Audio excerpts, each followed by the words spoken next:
구글이 젠마4를 오픈소스로 공개한 지 벌써 한 달 정도가 지났습니다. 아마 많은 분들이 그동안 유튜브에 많은 리뷰들을 보셨을 것 같은데요. 저도 모델이 공개되자마자 사무실에 있는 맥 스튜디오에 설치해서 한 달 내내 여러 가지 테스트도 해보고 또 코딩도 해보고 하면서 와, 이건 단순히 성능 좋은 새 모델 하나 나왔네 하고 생각할 일이 아니라 우리 개인의 생산성과 비용 구조를 밑바닥부터 완전히 뒤집어버리는 엄청난 이정표가 될 수도 있겠다라는 생각이 들었습니다. 물론 문서 수십 개를 한 번에 던져주고 분석을 요구하는 복잡한 에이전트성 장기 작업은 여전히 클로드 소넷이나 오퍼스 같은 최상의 유료 모델이 당연히 우세하죠. 그런데 우리가 일상 업무에서 수행하는 코드 리뷰나 텍스트 요약 같은 일반적인 추론 영역에서는 사실상 유료 프론티어 모델하고 비교해도 성능 차이를 체감하기 어려운 수준까지 올라왔다고 생각합니다. 이게 무엇을 의미할까요? 저는 새로운 의미를 부여하고 싶은데 AI라는 인간의 인지노동을 대체하는 이 기술을 쓰기 위해서 매달 지불하던 클라우드 구독료, 즉 인지노동력에 대한 임대료를 이제 낼 이유가 일상 업무 영역에서는 사라졌다라는 뜻입니다. 이건 제가 채널의 첫 번째 영상에서 강조했던 바로 그 방향인데요. 그때 그랬었죠. AI가 발전하면 알고리즘은 무료로 풀리고 하드웨어 단가는 떨어져서 결국 마지막에 남는 비용은 전기요금뿐일 거라는 구조적 분석 말이에요. 당시에는 이게 한 2-3년 뒤에나 벌어질 일이라고 생각했는데 젠마4의 등장은 그 미래가 예상보다 훨씬 빠르게 우리 책상 위로 도착했음을 보여주는 것 같습니다. 이제 이 AI를 사용할 때마다 발생하는 추가 비용, 즉 한계 비용은 오직 전기요금 하나만 남게 된 것입니다. 더 나아가서 이제 우리가 분산 전원을 통해서 에너지마저 스스로 공급할 수 있게 되는 순간 한계 비용에 부담 없이 AI를 무한정 가동할 수 있는 독립적인 생산 구조가 완성되는 것이고 그 반대의 경우에는 에너지를 얻기 위해서 그 대가를 지불해야 하는 그 반대의 상황이 될 수가 있겠죠. 사실 이렇게 AI의 비용 구조가 알고리즘 구독료에서 순수 전력 비용으로 넘어가는 건 개인의 환경에서만 일어나는 일은 아닙니다. 거시적인 전 세계 AI 산업의 원가 구조 자체도 지금 그렇게 변하고 있습니다. AI를 구동하는 비용을 알고리즘, 하드웨어, 전력이라는 이 세 가지 축으로 단순화해서 나누어 생각해 보겠습니다. 요즘 오픈 AI나 엔트로피, 구글 같은 빅테크들이 성능 경쟁을 벌이며 하루가 멀다 하고 새로운 모델을 내놓고 있잖아요. 시청자분들 입장에서는 단순한 기술 전쟁처럼 보일 수 있는데 경제적 관점에서는 기술의 범용화와 공급 과잉을 뜻합니다. 기업들이 시장 선점을 위해서 막대한 자본을 들여서 만든 결과물들을 사용자들에게 계속 무료로 공개하거나 오픈소스로 배포하고 있는 것이기 때문입니다. 여기에 하드웨어 역시 세대가 거듭될수록 연산당 단가는 계속 하락하고 있습니다. 결국 AI 지능을 구성하는 핵심 기술들의 획득 비용은 사실상 영원을 향해 수렴하고 있는 꼴입니다. 그런데 전력은 상황이 좀 다르죠. 칩 제조사들이 전력 효율을 높이고는 있는데 에너지의 생성과 소비에는 물리적인 단가 하한선이 존재합니다. 예를 들어 전기를 발전소에서 집까지 보내는 전력망 인프라 비용은 기술이 발전한다고 해서 공짜가 될 수 있는 영역이 아니고 오히려 수요가 늘어날수록 투자는 훨씬 더 늘어나야 하는 물리적 인프라의 영역이기 때문입니다. 게다가 효율이 좋아진다고 해서 전체 전력 소비량 자체가 줄어드는 것도 아니에요. 경제학에 재본세 역설이라는 것이 있죠. 효율이 높아져서 단가가 싸지면 역설적으로 그 자원에 대한 수요가 폭발해서 전체 소비량은 오히려 늘어나게 된다라는 그런 이론입니다. 석탄의 시대에도 그랬었고요. 지금 AI가 전 산업군에서 인간의 노동을 대체하기 시작하면서 전력 수요가 기하급수적으로 폭증하고 있는 것이 그 증거입니다. 국제에너지기구, 즉 IEA의 전망에 따르면 전 세계 데이터 센터 전력 소비량은 2030년이 되면은 2024년 대비 2배 이상 증가할 예정이라고 합니다. 그 양으로 보면은 945TWh인데요. 예를 들어서 그게 일본 국가 전체가 사용하는 전력량보다 AI 연산이라는 단일 용도로만 필요한 전력 소비량이 더 많아지는 시점이 된다라고 합니다. 비용의 축이 결국 전력으로 수렴해 가는 이 흐름 속에서 전력만 공급하면 구동되는 로컬 AI 모델의 성능이 어느 정도 수준까지 왔는지 젠마4의 성능을 중심으로 객관적으로 한번 조사해 봤습니다. 단순한 추론 작업에서 젠마4는 이미 유료 모델과 대등한 성능을 보입니다.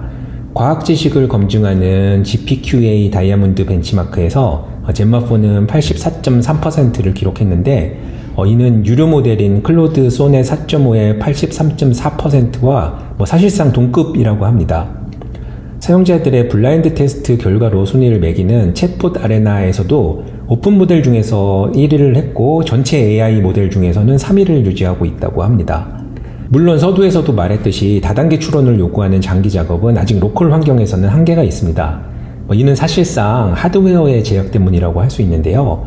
복잡한 추론을 이어가려면 대용량의 VRAM, 즉 비디오 메모리가 필요한데 수백 대의 GPU를 묶어서 쓰는 데이터 센터와 개인 PC의 VRAM 용량은 물리적인 차이가 크기 때문입니다. 그런데 주목해야 할 핵심은 현재의 수치 자체라기보다는 기술 격차가 점점 좁혀지는 속도에 더 집중해야지 될 것 같습니다. 불과 2년 전 거대 데이터 센터에서만 가능했던 최고급 모델의 성능이 이제는 개인 PC에서 오프라인으로 구현되고 있는 거잖아요. 그리고 클라우드와 로컬 간의 이 시간적 간격은 세대가 거듭될수록 단축되고 있는 것도 팩트이고요. 사실 지금 저희 사무실에서도 일상 업무의 상당 부분을 클라우드에서 로컬 환경에 젠마4로 이관하는 작업을 하고 있고 로컬 모델 활용을 다양하게 확장해 보려는 시도를 하고 있어요. 그 결과 매달 지출하던 API 비용이 대폭 줄어들 것으로 기대를 하고 있고요. 당장 효과가 나오려면 시간이 조금 더 걸린다고 하더라도 패러다임의 전환이 실제 업무 현장에서 시도되고 있는 것은 사실입니다. 작년 5월 오픈AI의 샘 알트먼이 미국 상원 청문회에서 AI 비용은 결국 에너지의 비용으로 수렴한다라고 말했다고 했었죠. 제 첫 영상의 얘기입니다. 당시 이 발언은 오픈AI 등의 빅테크 기업들의 거시적인 인프라 고민으로 여겨졌었습니다.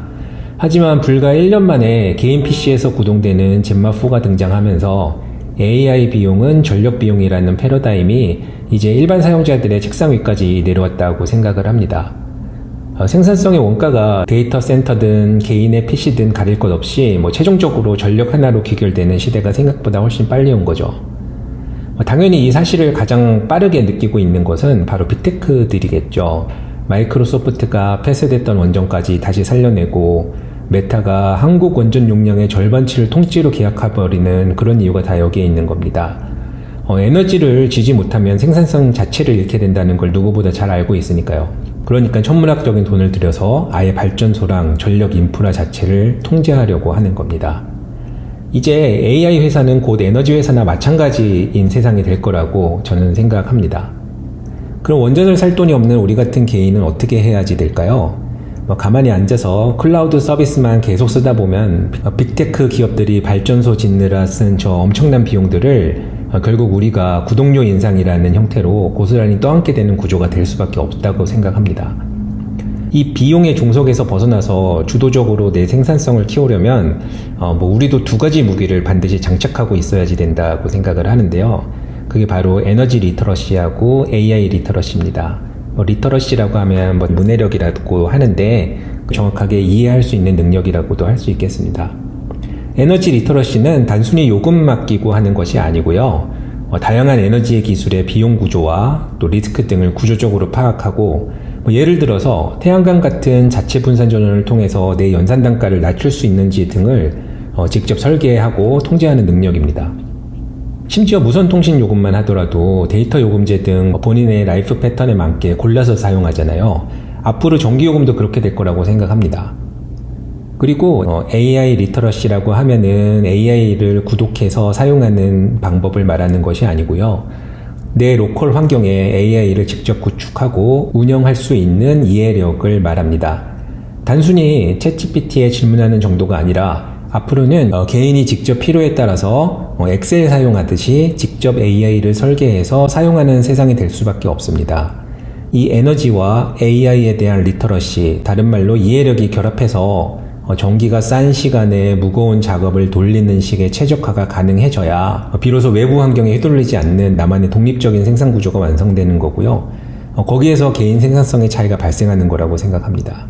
결국 패러다임이 바뀔 때는 항상 두 부류로 나뉩니다. 변화의 흐름을 읽지 못해서 새로운 질서에 종속되는 다수하고 구조를 꿰뚫어보고 스스로 생산의 주도권을 틀어지는 소수죠. 과거에는 막대한 자본을 갖춘 기업만이 생산성을 독점했습니다. 하지만 비용이 전력으로 수렴하는 이 구조에서는 개인의 연산 능력을 극대화하고 그 한계 비용인 에너지를 통제할 수 있는 통찰력만 있다면 누구나 대기업 부럽지 않은 지적 자본을 소유할 수 있습니다. 제가 예전 영상에서 다루었던 SOFC나 주식시장에서 계속 오르내리고 있는 SMR 같은 기술들이 왜 뜨는지도 이제 이해가 되실 겁니다. AI라는 지능의 팽창이 전 세계 에너지 인프라와 자본의 흐름을 송두리째 바꿔놓고 있다는 가장 생생한 증거들이거든요.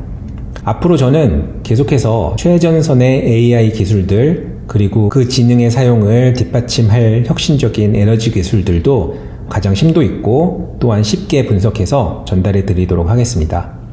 판도가 바뀌는 이 변곡점에서 주도권을 쥐고 싶으시다면 그게 아니라고 하더라도 어느 기술에 투자해야 할지를 고민하고 계시다면 채널을 구독해 주시기 바랍니다. 감사합니다.